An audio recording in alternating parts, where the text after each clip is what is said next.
بسم الله الرحمن الرحيم الحمد لله والصلاة والسلام على رسول الله وعلى آله وصحبه ومن والاه.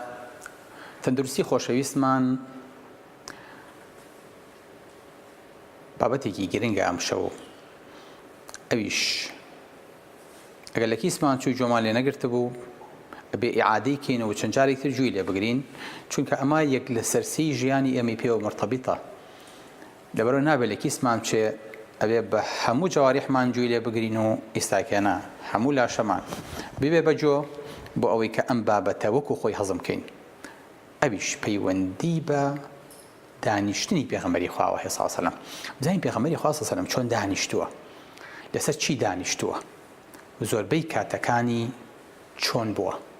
خۆشەویستەکانم، پێغەمبەری خوا عەلەیهی سەڵاتو وەسەلام کۆمەڵێ شێوازی جیاواز دانیشتووە، بەڵام بەداخەوە زۆربەی لەوە نەچووە کە ئێمە ئەمڕۆ لەسەری دانیشین. بۆیە مەفروزە گەر هەڵەیەکمان هەبێت لەم بوارەیە ڕاستی کەینەوە بۆ ئەوەی کە جارێک تر بچینەوە سەر تەندروستی خۆشەویست صلی الله علیه وسلم. پێغەمبەری خوا صلی الله علیه وسلم لە کاتێکا لە ناو سەحابەکانیا بووە پاڵکەوتووە، کە پاڵیش کەوتووە قاچی خستۆتە سەر قاچی ڕاستی خستۆتە سەر قاچی چەپی. پێغەمبەری خوا صلی الله علیه وسلم درێژ بووە وەکو هەولێری ئەڵێ. پێغەمبەری خوا صلی الله علیه وسلم پاڵی داوەتەوە، واتە شانی دایاوە. پێغەمبەری خوا صلی الله علیه وسلم چوار مشقی دانیشتووە، ئەوەی کە ئێستاکەنا خەڵکێک ئەڵێ بەخواستەوە فانم هەیە و ناتوانم و قاچی مێشە و دووکێر پێوتم چوار مشقی دانیشی. پێغەمبەری خوا زۆر کات چوار مشقی دانیشتووە. پێغەمبەری خوا صلی الله علیه وسلم دانیشتووە و ئەژنۆکانی گرتوۆتە باوشی. پێغەمبەری خوا صلی الله علیه وسلم لەسەر هەردوو ئەژنۆی دانیشتووە وەکو شێوەی بینی هەردوو تەحیات. کەواتە پێغەمبەری خوا صلی الله علیه وسلم شێوازی جیاجیای هەبوو بۆ دانیشتنەکان. خۆشەویستەکانم، حەزەکەم ئەو مژدەیە بم هەموو ئەم دانیشتانە دانیشتنی صحیحین لە سەدا سەد.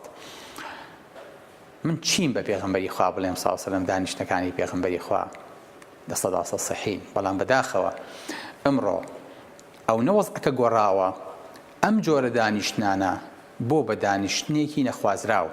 بۆ ئەگەر کەسێ ببینین بەم شێوەیە دانیشێ خواستە سەر کورسیەکە ئاوا دامەنیشە کاکە ئەوە الحەمدە شتەکانمان بەلاوە غەریب بووە.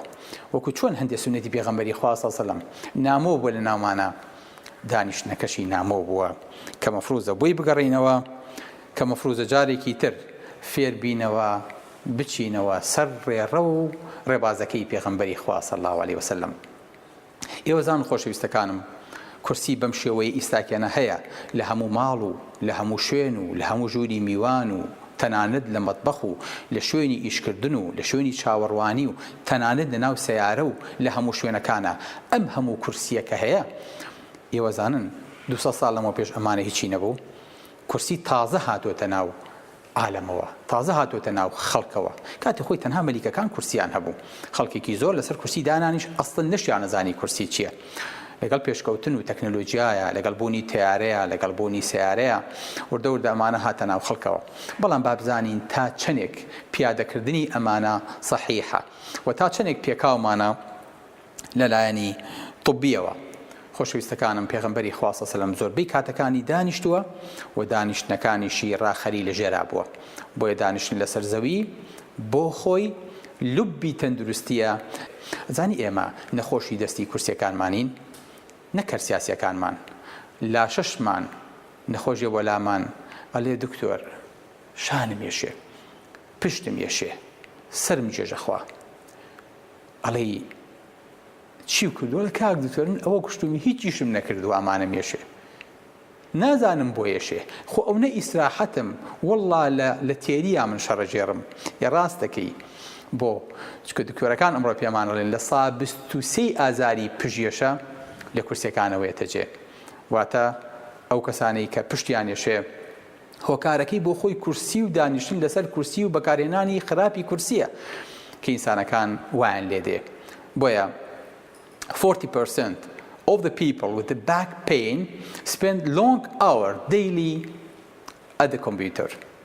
ئەوانەی کە پشتیان یێشێ لە سا 40 لەسەر کۆمپیوتەر و لەسەر کورسی زۆرەمێننەوە ئەمەش بۆ خۆی دەردێکی ترە کە ئیتر دانیشتی بە دیار سۆشیال میدیا و فەیسبووکەکە کردەوە ئیتر شا بە سەبان نازانی ئاگات لە کات هەر نامێنێ بڵێ من چەند سەعاتە لەسەر ئەم کورسیە دانیشتوم چۆن ئەبێ ئەمە بگۆڕم بۆیە خۆشەویستەکانم ئەگەر ئینسانی بینی ناو ئەشکەوتا ژیا بێ ئەگەر ویستت لە قاچی بخەیت ئەگەر ویستە نەخۆشی بخەیت کورسیەکی بۆ دانێ بۆ خۆی وردەوردە نەخۆشەکەوێت و ئەو تەندروستیی کە هەیەی لەدەستێدا منم قسەیە لەوانەیە ئێستا نامۆ بێ بەڵام هەڵیگرن من مردوو ئێوە زیندوو بۆ چەند ساڵێکی تر بڵێن ئەم پیا ئەو ڕۆژە قسەیەکی کرد ڕەحمە لە گۆڕەکەی وەڵاهی فعلەنەوەی پێغەمبەری خوا کردووی ساڵ سەلەم ئەوە تەندروست بوو فعلەن ئێمە کاتێک تەندروستی خۆمان لەدەستدا کە لە سنەتی پێغەمبەری خوا ساڵ سەلەم دوورکەوتینەوە وردە وردە شێوازی دانیشتەکانمان گۆڕی بەڵێ خۆشەویستەکانم ضرورە ئینسان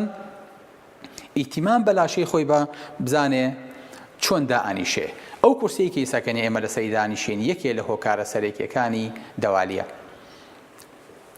ئێوەزانن لە سادەی خەڵکی ئەمریکا بەدەست دەوالیەوە ناڵێنێ یعنی 30 ملیۆن ئینسان لە ئەسڵی 300 ملیۆن ئینسان دەوالی هەیە ڕێژەیەکی خەریبە بۆ لەبەرەوەی کە دانیشتەکانمان تەندروست نییە ئێوە زانن کە ناو تەیارەیە زۆرەمێننە و سەفەری دوور و درێژی چەند سەعاتەکەن لە ناو ڕحلەکەیە پێتانەڵێن چۆن خۆتان ڕزگارەکەن ئەگەر تەیارەکە تووشی کێشە بوو هەروەش پێتانەڵێن هەردوو سەعات جارێ قاچەکانتان بجوڵێنن بۆ ئەوەی کە خوێن هات و چۆ بکات و بگەڕێت تووشی جەڵتە نەبن ناو تەیارەیە ئێوە زانن کە دکتۆر ڕاضە و بۆ دانێ ئەڵێ قاچت یاخود دەستت یاخود جومگەکە و بە هەموو لایەکا بجوڵێنە بۆ ئەوەی کە تووشی تەشەموع نەبێ و تووشی جمود نەبێ ئێوە زان ئینسان کە لەسەر کورسی دانیشێ بەس سمتی پانەبێتەوە کە یەکێکە لەو شتانەی کە ئەمڕۆ ئێمە لێ ترسین تۆ زانن بە دانیشتنمان لەسەر کورسی ئەم ماسوولکانە زەعیفە بن بەڵام لە کاتێکا چوار مشخی دانیشی یاخود لەسەر ئەرز دانیشی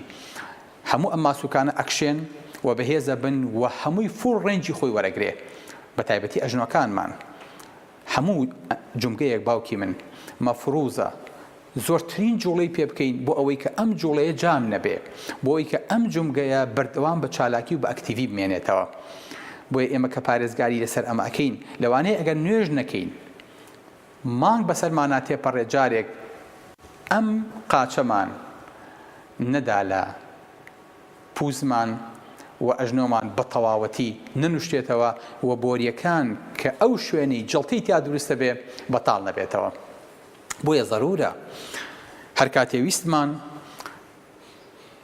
دانیشین بگەڕینەوە سەر ئەسڵی فیترەتەکە خەبەرێکی ناخۆشم پێیە ئەویش ئەوەیە کە مستەلەحێکا لە سیتین دنیو سمۆکین دانیشتن یەکسانە بە جگەرە خواردنی تازە یعنی جۆرێکە لە ئیدمان جۆرێکە لە جگەرە خواردن یعنی جگەرە چەند ئەبێت ناتەندروست بێ بۆ لاشەی ئینسان بەو شێوەیەش دانیشتنی سەر کورسی خۆشەویستەکانم خراپە و ئاگاتان لێ بێ و حەزەرتان ئێمێ لەسەری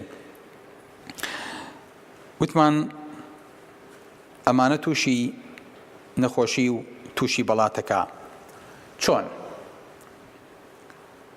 با میکانیزمەکەتان بۆ باسکەم بۆی کە زۆر بەلاتانەوە غەریب نەبێ بڵێن پیاوە قسانی لە شۆ هێنا دڵ لێرانەیە خۆشەویستەکەم لە دڵەوە بۆ خوارەوە تقریبا من نزیکی 120 سانتیم حالیەن لە پەنجەی پێمەوە دوورم ئەم پەنجەی پێیە خوێنی تایە ئەم خوێنە ئەبێ بگەڕێتەوە ئەم خوێنە بە چ زەختێکە گەڕێتەوە ئاوە بوەستە لە شوێنی خۆت یاخود لەسەر کورسی دانیشە بەرزیەکە تقریبا ئەبێ بە 90 سانتیم ئەبێ بە 80 سانتیم لە پەنجەی پێتەوە بۆ دڵت خوێن بە چی ئەگەڕێتەوە خوێن بە نێگەتیڤ پرێژەر واتە دڵ بۆشاییە دروست دەکات و خوێن سەحب بکات بەڵام ئەوەی دڵ ئەتوانێت پاڵ بنێ وەکو مزەخە ناتوانێت خوێن سەحب بکات وەکو مزەخە باشە کاتە خوێن بە چی ئەگەڕێتەوە جوڵەی قاچ کە ئینسان لە کاتێکا ئەڕوا ئەبن بە ترۆمپایەکی بچکۆلە ئەم ماسوولکانی پوست خوێن فڕێ ئەدەنەوە بۆ ناو دڵ ئەیژێڕنەوە جارێکی تر بەڵام موسیبەتەکە لەوایە تۆ ماوەیەکی زۆر ئاوا بە پێوە بمێنیتەوە خوێن چۆن ئەگەڕێتەوە خوێن کەڵەکە ئەبێ هەموو سانتیمەترێکیش 0.76 میلیمتر مێرکوری زەخت لەسەر بۆریەکانی خوێن دروستەکە. بۆیە بینیت بۆریەکانی خوێنهێنەر ئەکشێن گەورە ئەبێن، ئەمەشەکە بێ و تێدەوالی، ئەمەشەکە تووشی کێشەمانەکە. بەچی چاکە بێ؟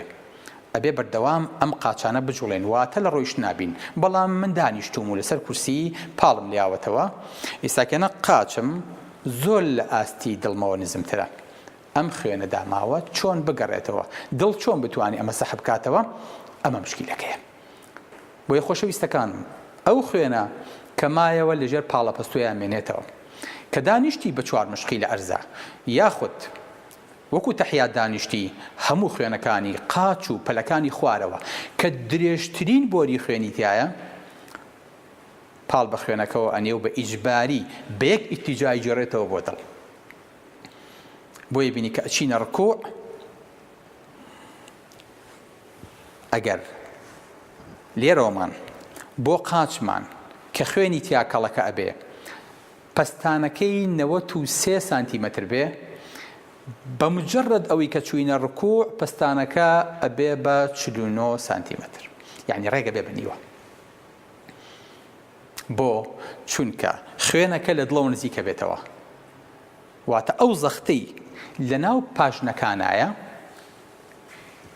لە 93ەوە یاخود لە 100ەوە ئەبێ بەچی؟ ئەبێ بەنیوە. ئەی کە چوینە سجود ڕێک ئەبێ بە 0. سبحان الله، دڵ ئەکەوێتە ئاستێکەوە وەزەختێک لە ناو بۆریەکانە دروستە بێ بەهۆی ماسوولکەکانەوە کە یخیتە ژێر خۆت، هەموو ئەم بۆریە خوێنە جارێکی تر پاڵ بە خوێنەکانەوە نێت و خوێن لێرانەیە کەڵەکە نابێ. بۆیە لە ئەمریکا ئەوانەی کە 8 سەعات داوامەکەن و ئیشەکەن پێیان ئەڵێن بڕۆن پیاسەیە بکەن و هاتوچۆیە بکەن و جوڵەیە بکەن و برێکیە وەرگرن وەرنەوە دوای بەلامان. بۆیە بینی لە هەموو مؤتەمەرات و لە هەموو نەدەواتەکانە برێکمان هەیە بۆ ئەوەی کە خوێن جارێکی تر بگەڕێ و لە ناو قاچە نەمێنێتەوە. خۆشەویستەکانم،